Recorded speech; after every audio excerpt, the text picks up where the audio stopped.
Assalamualaikum warahmatullahi wabarakatuh. Perkenalkan, nama saya Putri Faisyalah dengan NIM 2209337 dari kelas 1 APKSD. Adanya video ini saya buat untuk memenuhi tugas ujian tengah semester mata kuliah landasan pendidikan. Di sini saya akan menerangkan tentang landasan ilmiah pendidikan. Sebelum kita membahas tentang landasan ilmiah pendidikan, mari kita bahas landasan pendidikan. Landasan artinya tumpuan, dasar, atau alas. Maka dari itu, landasan merupakan tempat bertumpu atau titik tolak atau dasar pijakan.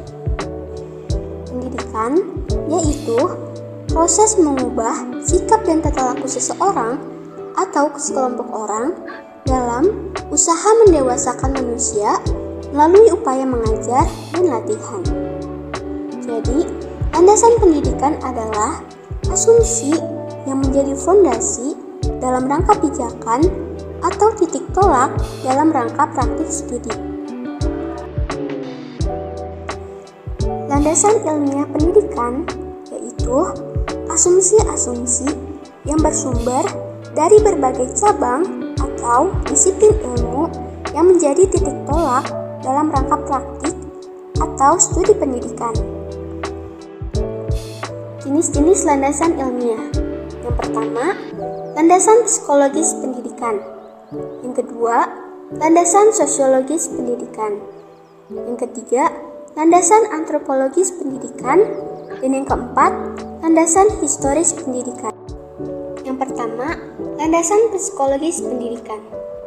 Dalam Kamus Besar Bahasa Indonesia, psikologi merupakan ilmu yang berkaitan dengan proses mental, baik normal maupun abnormal, dan pengaruhnya pada perilaku atau ilmu pengetahuan tentang gejala dan kegiatan jiwa.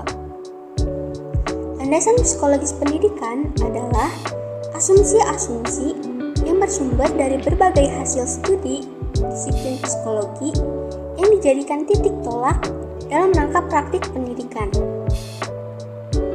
Di dalam hubungan pendidikan dengan psikologi, seorang pendidik harus mampu memahami perubahan yang terjadi pada diri individu, baik secara perilaku perkembangannya maupun pertumbuhannya.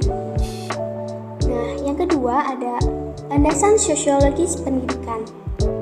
Dalam Kamus Besar Bahasa Indonesia, sosiologi mempunyai arti sebagai pengetahuan atau ilmu tentang sifat perilaku dan perkembangannya, atau ilmu yang mempelajari tentang struktur sosial, proses sosial, dan perubahannya.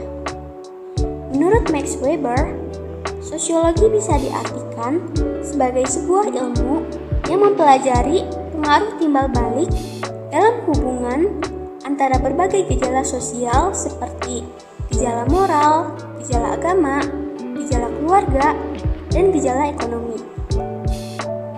Landasan sosiologis pendidikan adalah seperangkat asumsi yang bersumber dari hasil studi disiplin sosiologi yang dijadikan sebagai titik tolak dalam rangka praktik pendidikan. Dalam hal ini, sebagai calon pendidik, kita harus mempelajari permasalahan sosial semacam individu dengan masyarakat, serta implikasi terhadap pendidikan. Dalam proses sosiologi, setiap individu sesuai dengan statusnya dituntut untuk belajar tentang berbagai peranan dalam konteks kehidupan masyarakat, sehingga mereka mampu hidup bermasyarakat dan memasyarakat. Yang ketiga, landasan antropologis pendidikan. Menurut Kamus Besar Bahasa Indonesia, antropologi adalah suatu ilmu yang di dalamnya membahas tentang manusia, khususnya tentang asal-usul beragam, bentuk fisik, dan warna, adat istiadat, serta kepercayaan pada masa lampau. Sedangkan menurut Kun Choningrat, yang merupakan Bapak Antropologi Indonesia, menjelaskan jika antropologi merupakan suatu ilmu yang di dalamnya mempelajari seputar umat manusia, seperti pada umumnya. Aneka warna, bentuk, fisik, hingga kebudayaan yang dihasilkan. Landasan antropologi pendidikan adalah seperangkat asumsi yang bersumber dari hasil studi disiplin antropologi yang dijadikan titik tolak dalam rangka praktik pendidikan. Landasan historis pendidikan.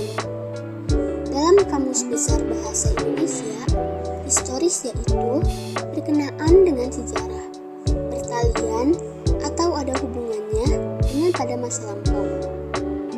Landasan historis pendidikan merupakan seperangkat konsep dan praktik pada masa lampau yang dijadikan sebagai titik tolak sistem pendidikan pada masa kini yang terarah ke masa depan.